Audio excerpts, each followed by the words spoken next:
Hey up everybody. Okay then, I'm on to the next part at Loco now, and I'm going to move on to the buffers. So on the sweet pea cover of the book you'll see that this sweet pea has got no buffers on at all.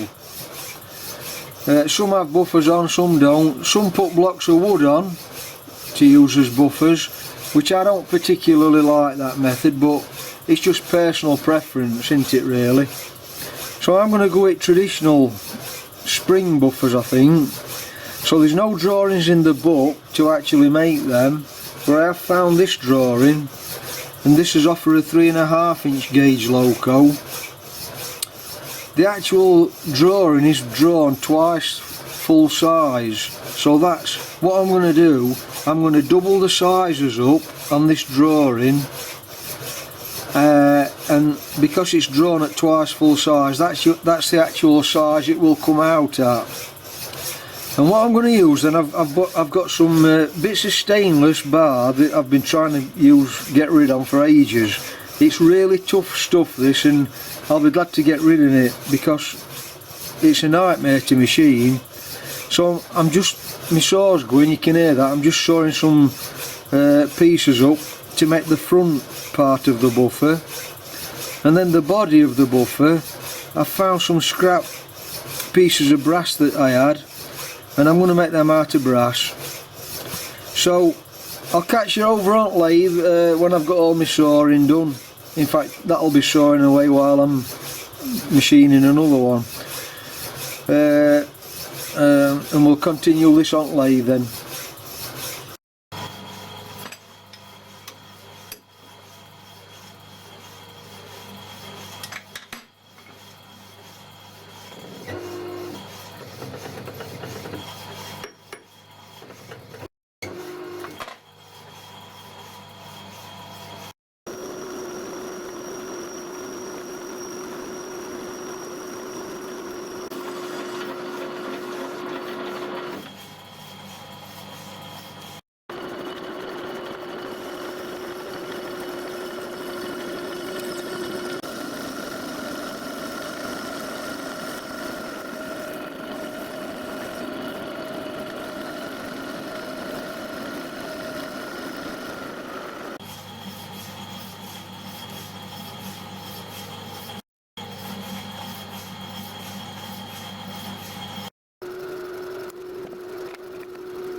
Okay, I've got the front part of the buffers completed one way.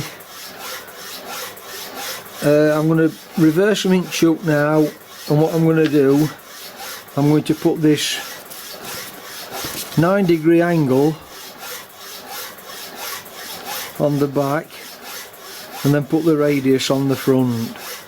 So I've set my compound slide over to 9 degrees, and I've had to take my handle off temporarily just to be able to get past my cross slide handle because it's interfering with that.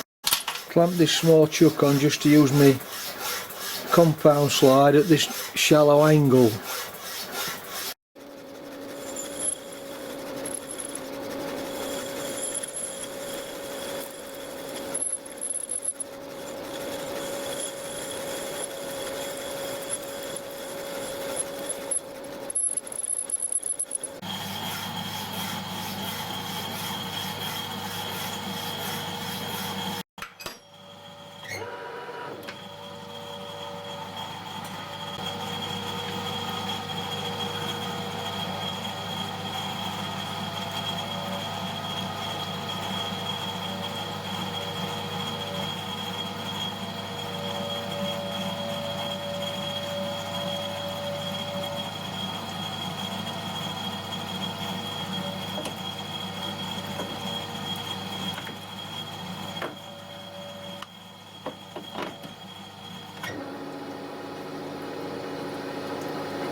Okay, back on workbench now.